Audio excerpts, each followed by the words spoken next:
Salam, hər vaxtınız xeyir olsun əziz izləyicilər. MİQ imtahanına son 5 gün qalıb və mən bu 5 gün ərzində nələr edəcəm, nələr oxuyacağam, nələr haqqında sınaqlar işləyəcəm, bunları sizlərlə bölüşəcəm və video çəkəcəm inşallah. Bir də xoşum gəlir ki, bağda dərs oxumaqlar. Həm qəşəng, sərin, küləkli, təmiz havadır, həm də huzur verir, belə deyim. Nəysə, bunları qoyaq bir qırağa. İndi isə MİQ-ə son 5 gündə nələr edirəm, onları sizə göstərim. Ədəbiyyatdan demək olar ki, bütün mövzuları bitirmişəm. Sadəcə yerdə 3-4 mövzum qalıb. Düzdür, indi belə deyirəm, imtahanda nə formada düşəcək, necə yazacağam onu bilmirəm. Çünki mövzular MİQ-də bilir ki, çox çətin olur. Mövzuları bitirməyimə baxmayaraq çox həyəcanlıyam, çox qorxuram. İnşallah ki, yaxşı olar. Nəysə, ədəbiyyatdan 3-4 mövzum qalıb. Bu mənim qeyd dəftərimdir. Ədəbiyyatdan bütün qeydləri buraya yazıram. Bu 3 dənə mövzunu hal-hazırda bitirim. Əqrəb və Çanaqlı Bağanı bitirim.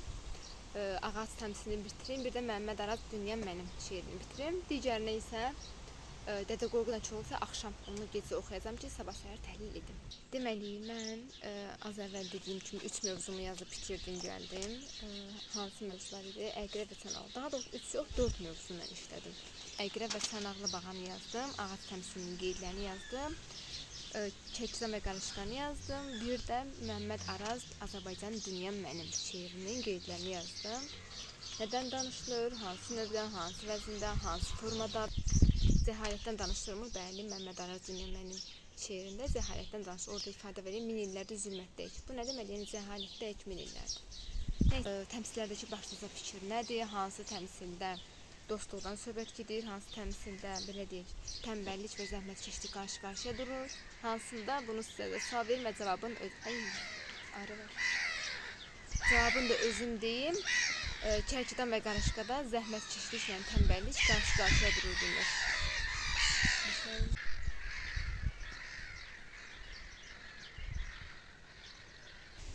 Quşları çəkmək istəyirdim, o da ağaca görə çəkə bilmədim. Nəysə. Az əvvəl nədən danışırdım? Hansı təmsildə tənbəllik və zəhmətkeşlik qarşı-qarşıya durur? Bu, təbii ki də Kərkidan və Qarışqa əsəridir. Biz orada görürük ki, Kərkidan tənbəldir, ancaq süslülük, üşüməzlik alıb canlı, yəni bir növ sakitlik ilə də ancaq bütün günü əsnəyir, boş-boş gəzməkdə. Amma Qarışqanın isə necə zəhmətlə işlədiyini görə bilər. Yəni tənbəllik və zəhmətkeşlik Kərkidan və Qarışqadadır. Dostu satmaq, dosta xəyanət etmək hansındadır? Xəyanətkarlıq hansındadır? Əqrəb və Çanaqlı Bağada. Əqrəbin biz orada görürük ki, Çanaqlı Bağaya xəyanətini görürük.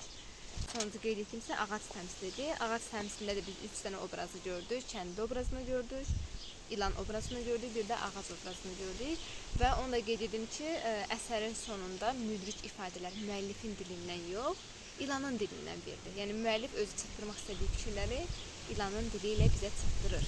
İlan bir növ orada olub bitənlər başa düşür, müdrik obrazdır və ağaca hər şey deyir ki, sən gərək ki, yanında ətrafındakı ağacları kəsdirməyəydin. Nəysə, ədəbiyyatdan isə indi yalnız 2 mövzum qaldı. Dədə Qorqud və Koroğlu. Onlar da çox uzun olduğuna görə gərək mən axşam onlara başlayam, qeydlərini yazsam. Mən qeydləri yazmasam bu formada oxuya öyrənə bilmirəm. İndi isə gedim Azərbaycan dilinə mətnlər işləyim. Azərbaycan dilinə mətnlər işlədikdən sonra isə ədəbiyyatdan işlədim bugün. Axşam ədəbiyyata başlayacağam, onu qoydum qırağa. Kurikulum işləyəcəm, metodikadan mövzular var. İnteqrasiya mövzusuna baxmalıyam. Effektiv rəy falan o mövzular. Nəysə, görüşərik, sağ olun.